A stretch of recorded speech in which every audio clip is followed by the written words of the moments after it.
Bonjour à toutes et à tous, je suis très heureux aujourd'hui de vous présenter quelques passages bibliques. Je l'ai pris dans Luc 18, versets 31 à 34. Troisième annonce de la Passion. Prenant avec lui les 12, il leur dit, « Voici que nous montons à Jérusalem et que s'accomplira tout ce qui a été écrit par les prophètes pour le Fils de l'homme. Il sera en effet livré aux païens, bafoué, outragé, couvert de crachats. Après l'avoir flagellé, ils le tueront. Et le troisième jour, il ressuscitera. Et eux ne comprirent rien de tout cela. Cette parole leur demeurait cachée, et ils ne comprenaient pas ce qu'il disait. Alors, dans ce texte-ci, nous voyons Jésus-Christ qui se dirige à Jérusalem afin que s'accomplisse ce qu'avaient annoncé les prophètes. Ces prophètes étaient des envoyés de Dieu et ils ont reçu un message.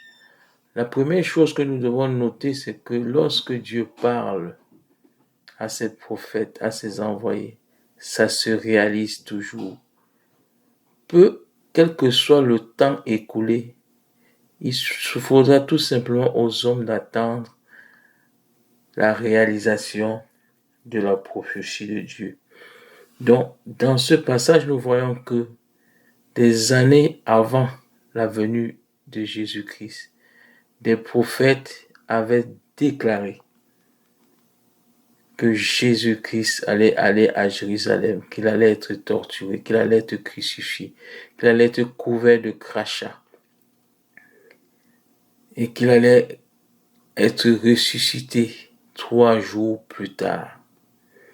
Ça, c'est la première chose que tout humain doit noter lorsqu'il reçoit une prophétie venant de Dieu. Le deuxième élément que nous observons ici, c'est que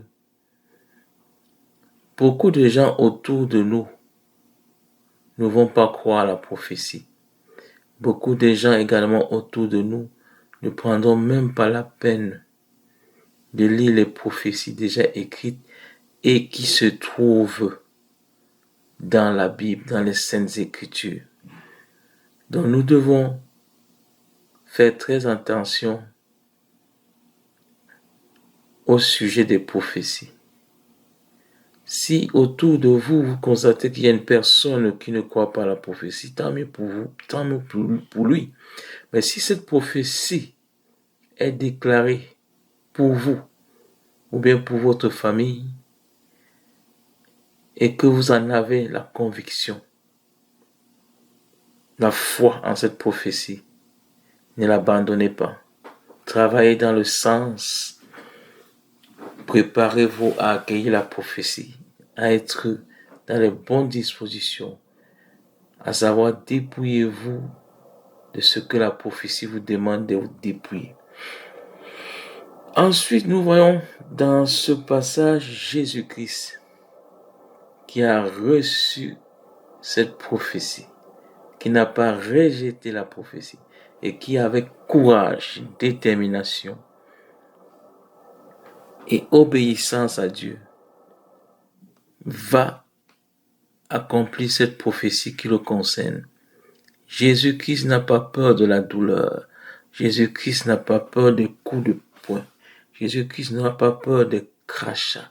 Jésus-Christ, à ce moment, n'a pas eu peur de l'humiliation. Il n'a pas eu peur de la souffrance, de la douleur. Non, il a dit, j'irai jusqu'au bout de ma mission, à savoir qu'elle doit s'accomplir à la croix. Et j'ai foi en Dieu. Il est capable, une fois que je serai mort au bois du calvaire, qu'il va me ressusciter 3 jours plus tard, comme il l'a promis, comme les prophètes l'ont annoncé dans la prophétie. Donc, il y a des prophéties relâchées dans votre vie qui demandent du courage, de votre part, qui demandent une certaine contribution de votre part. Ne restez pas les bras croisés et dites que, ok, on a relâché la prophétie, c'est vrai, c'est bon. Mais si cette prophétie vous demande de faire 50 kilomètres à pied dans un lieu afin qu'elle soit manifestée, faites 50 kilomètres à pied. Ne dites pas, j'ai reçu la prophétie, ça va se passer à tel endroit. Et vous restez à un lieu différent de cet endroit-là. Donc, il y a des prophéties qui se réalisent dans un futur proche. Il y a des prophéties qui se réalisent dans un futur peu éloigné. Et il y a des prophéties qui se réalisent dans un futur très éloigné. La patience, le courage, la foi et la détermination de la personne qui reçoit la prophétie lui permettront de voir cette prophétie. Et également, il faut également prier afin de ne pas se relâcher. Car l'ennemi va tout faire pour vous nuire. Donc, Jésus-Christ a accompli cette prophétie. Pourquoi? Pour le rachat des péchés de l'humanité. Donc, il est monté à Jérusalem qui est le lieu de sacrifice de tous les prophètes. La majorité des prophètes ont été tués dans la ville de Jérusalem. Donc Jésus-Christ, qui était l'envoyé de Dieu, le Fils de Dieu, est allé à Jérusalem pour ce sacrifice de sa chair et de son sang. Un sacrifice agréable à Dieu pour la rédemption de l'humanité. La deuxième chose, Jésus-Christ disait, j'aime mon Père, dont je fais la volonté de Dieu. Et il a fait cette volonté de Dieu. Aimer Dieu signifie accomplir sa volonté, ses volontés. Donc Jésus-Christ a fait face à sa destinée. Jésus-Christ a fait la volonté de Dieu. Jésus-Christ l'a fait avec amour et non pas contrainte. Et aujourd'hui, nous voyons les effets de ce rachat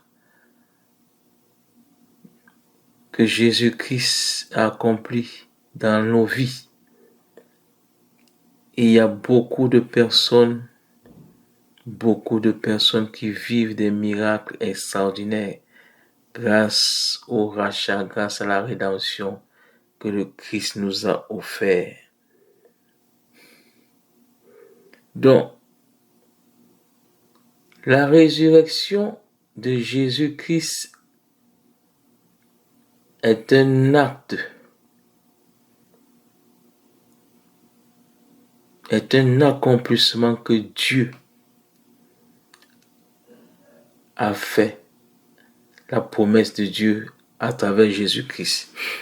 Vous savez que dans la vie, il y a des promesses, mais celle de Dieu ne rate jamais sa cible. Soyons dans la foi, ayons confiance à Dieu. Vous allez rencontrer des personnes qui reçoivent des prophéties, qui lisent la parole de Dieu et qui lisent des prophéties qui vont s'accomplir. Par exemple, celle que Jésus-Christ a relâchée lorsqu'il a vu ce temple. Il a dit, aucune pierre, vous voyez ce beau temple, dans quelque temps, il sera toute une ruine. Mais beaucoup d'Israéliens n'ont pas cru en cette prophétie de Jésus-Christ. Mais elle s'est accomplie. Le temple a été détruit. Les gens s'étaient focalisés sur la construction, sur la solidité de cette construction.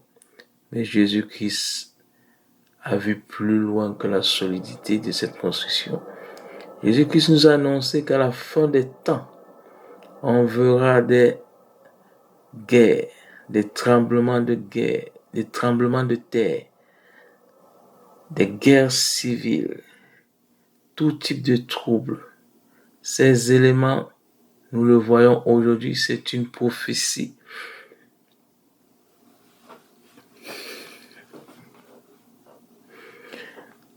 La résurrection qui a été réalisée dans la vie de Christ, elle est également possible que nous la vivions. Il suffit de prier avec ce passage qui nous parle de la résurrection de la chair, la résurrection de tout ce que l'ennemi a détruit dans nos vies. Il suffit que nous intégrons cette prière, ces éléments dans notre prière et nous demandons à Jéhovah de ressusciter tout ce que l'ennemi a détruit dans nos vies. Ça, c'est en fait l'un des éléments principaux que je peux dire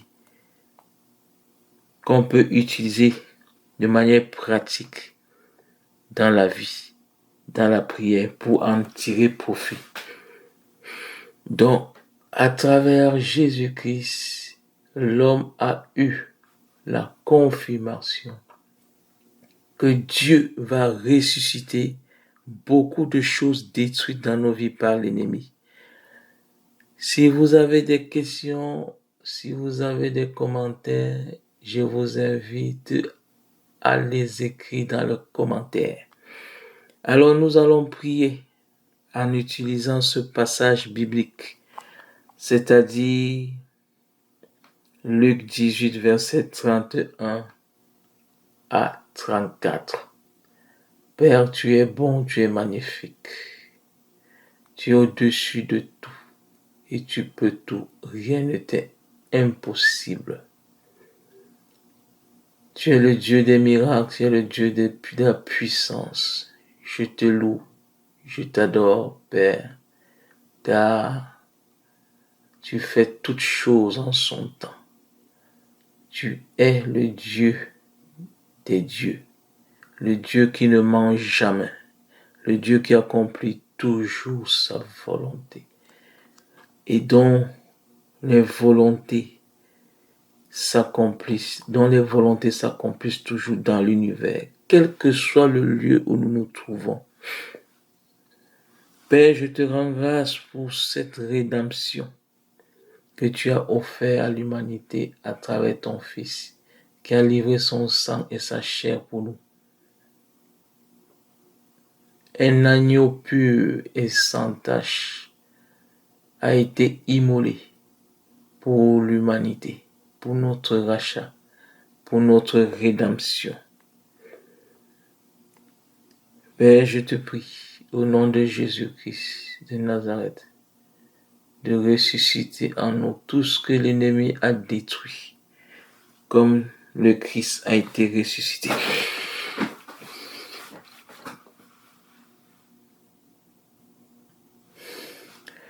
Tout ce que l'ennemi a détruit dans nos finances, tout ce que l'ennemi a détruit dans notre santé, tout ce que l'ennemi a détruit tout ce que l'ennemi a détruit dans notre vie, tout ce que l'ennemi a détruit dans nos projets. Père, au nom de Jésus-Christ, je te demande, je te prie de le ressusciter. Je te rends grâce, Père, pour ton amour, pour avoir tout ressuscité. Comme tu as ressuscité le Christ, il est écrit, après l'avoir flagellé, ils le tueront et le troisième jour, il ressuscitera. Merci, Père, pour cette résurrection. Au nom de Jésus-Christ de Nazareth, je rends grâce au Christ qui a permis ce rachat, qui qui a versé, qui a permis que son précieux sang et sa chair soient livrés pour le bonheur de l'humanité.